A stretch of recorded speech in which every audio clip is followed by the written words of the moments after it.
Sebelum saya menjelaskan tentang bagaimana kita bisa berpidato, saya akan menjelaskan dulu apa sih problematika dalam berpidato itu. Yang pertama, termasuk problem dalam berpidato adalah merasa tidak bakat. Kemudian yang kedua, sulit untuk memulai pidato. Yang nomor tiga, sulit meneruskan isi pidato. Dan yang nomor empat, sulit menyusun kata-kata.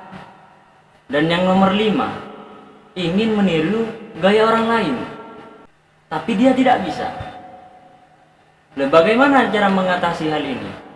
Maka perlu kita untuk mengubah pola pikir kita. Jika kita terus-terusan menggunakan pola pikir seperti itu, merasa tidak bakat, sulit meneruskan pidato dan selain sebagainya, alhasil tidak akan memulai untuk berpidato dan tidak akan bisa berpidato. Jadi yang perlu diingat adalah kemampuan pidato itu bukan karena bakat. Perlu diketahui bahwa bakat hanyalah 10% dari orang yang bisa berpidato. Karena semua orang itu dilahirkan secara sama. Selebihnya adalah kemauan, wawasan, daya imajinasi, disiplin, kreativitas, persepsi, tangguh atau tidak mudah putus asa, dan kemampuan berbahasa. Dan untuk menjadi seorang orator itu bukan dari latihan-latihan. Rata-rata seorang orator itu tumbuh dari kemauan yang besar. Eksistensi seseorang itu bisa dilihat dari pandainya dia berpidato. Jadi banyak para intelek, orang pandai, orang cerdik yang pendapatnya tidak diterima karena tidak bisa berpidato.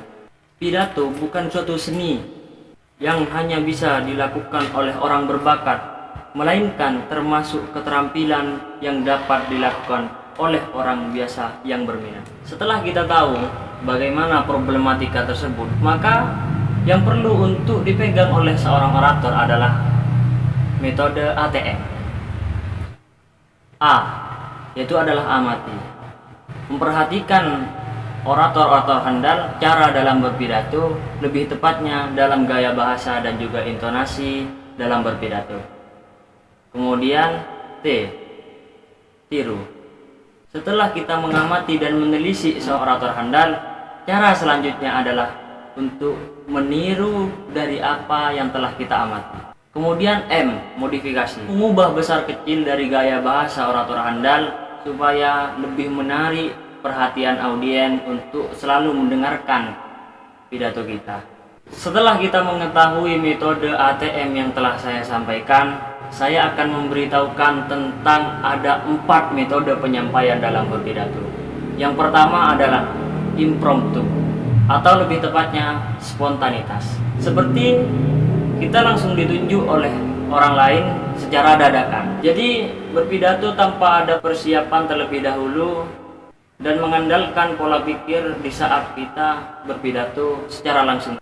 Oleh karena itu dinamakan metode spontanitas atau impromptu. Kemudian metode yang kedua adalah metode memoriter, yaitu adalah menghafal apa yang telah di luar kepala dan kita menyampaikan apa yang telah kita hafal.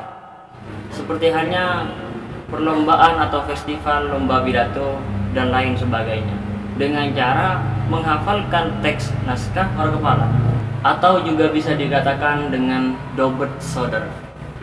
Metode yang ketiga adalah metode naskah, atau juga bisa disebut dengan manuskrip, yaitu berpidato dengan membaca naskah yang sudah kita persiapkan. Supaya apa? Supaya untuk menghindar dari kesalahan dalam berpidato dan supaya pintar memperindah susunan agar kesannya lebih baik.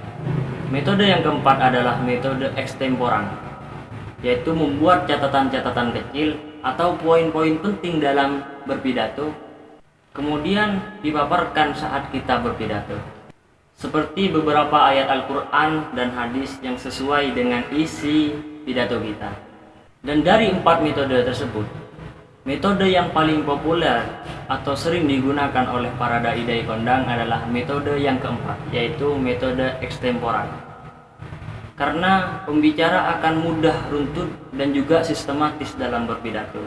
Dan saya akan memberi trik atau trik untuk tidak grogi saat berada di atas podium. Tip yang pertama adalah menguasai materi. Jadi setelah kita menguasai materi, maka kemungkinan besar atau 90% kita akan dapat mengatasi grogi ketika berada di atas podium. Kemudian yang kedua adalah tidak terburu-buru. Karena ketenangan dalam berpidato itu sangat diperlukan untuk menghilangkan grogi ketika berada di atas podium. Kemudian yang keempat adalah menghindari kontak mata. Ketika mata si audien dengan mata si dai bertemu, terjadi kontak mata di antara keduanya, biasanya dari situlah timbulnya rasa grogi ketika berada di atas podium. Oleh karena itu, bagi dai-dai pemula hendaknya tidak melihat kontak mata para audien. Dan tip atau trik terakhir dalam mengatasi berpidato adalah percaya diri dan berdoa. Dengan kita percaya diri, kita akan mudah untuk mengatasi grogi. Karena biasanya dari dai-dai pemula timbulnya rasa grogi itu dari ketidakpercayaan diri.